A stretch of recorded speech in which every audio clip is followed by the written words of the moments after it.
comment se détacher émotionnellement de quelqu'un. La fois passée, j'étais en coaching avec un gars et il m'a dit qu'il sortait avec une fille, mais à chaque fois qu'il veut se détacher, il n'arrive pas parce qu'il est beaucoup amoureux de la fille.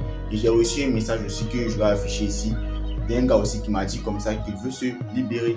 Donc écoutez-moi bien, je vais vous donner 4 astuces, 4 clés pour se libérer émotionnellement plutôt de quelqu'un.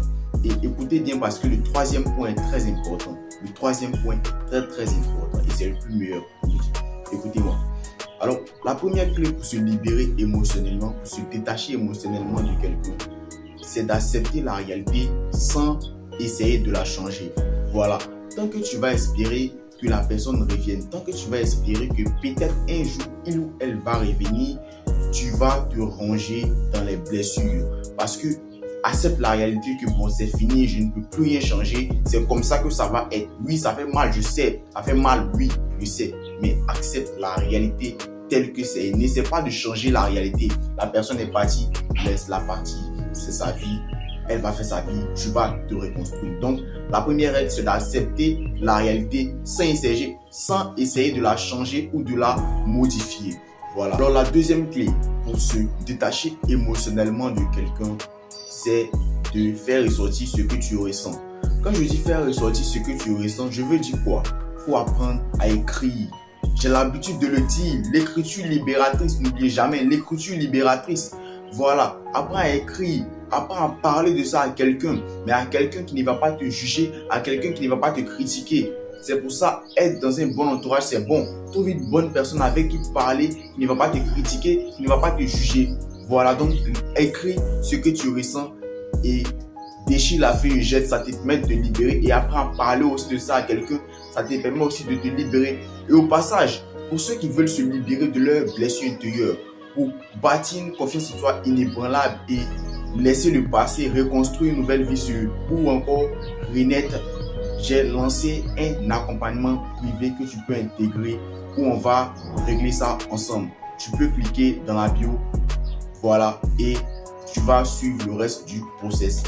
Alors, le troisième point pour se détacher émotionnellement de quelqu'un, le troisième point, le plus important, les gars, le plus important, c'est de créer une distance physique et digitale, surtout digitale.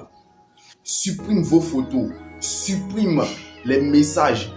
Tout ce que tu peux voir qui va te faire repenser à la personne, il faut éliminer ça de ton quotidien. Parce qu'on est beaucoup centré sur notre téléphone. Donc, quand tu es centré sur ton téléphone, à force de voir les messages de la personne, à force de voir les photos que tu as eu à faire avec cette personne, ça te fait penser aux aventures que vous avez vécues ensemble. Donc, comme ça, tu ne peux pas t'en libérer. Je te dis, crée une distance physique et digitale. Supprime les numéros, voilà, supprime le numéro, bloque-le sur tous les réseaux, ou bien bloque-la sur tous les réseaux. En tout cas, tout ce que tu peux voir dans ton téléphone qui va te faire penser à la personne, supprime ça. Tu verras que ça serait un gros boost. Et il te dit que quand tu fais ça, bien vrai que ça fait mal, mais quand tu fais ça, tu t'es libéré de 40%. Je sais de quoi il te parle, il sait. Alors la quatrième étape, c'est de remplir le vide émotionnel au niveau de toi-même. Adonne-toi à tes passions. Tu aimes quoi? Tu aimes jouer au basket? Va jouer au basket. Tu aimes quoi? Tu es extraverti? Va dans les clubs comme Toastmaster où tu vas rencontrer des personnes qui parlent évolution, avec qui tu vas échanger. Tu vas rencontrer de bonnes personnes qui vont te faire évoluer. C'est comme ça qu'on avance et c'est comme ça qu'on oublie certaines personnes. On ne jette pas quelqu'un, on le remplace. Voilà, modifiez votre entourage. Parle avec de nouvelles personnes qui parlent évolution. Tu verras que tu vas oublier facilement cette personne-là. Alors, c'est ces 4 principes. Pour ceux qui veulent aller plus loin, n'hésitez pas à prendre l'accompagnement privé, le coaching évolution. On va gérer ça ensemble. Ça a été bien long. Oui, je sais que ça a été bien long, mais je vous ai donné le plus important. Normalement, je ne dis pas ici ce que je viens de dire, mais je le dis pour vous. Normalement, c'est dans le coaching qu'on voit ça. Mais je le dis pour vous aider à évoluer. Donc, on est ensemble, les gars, et je vous aime.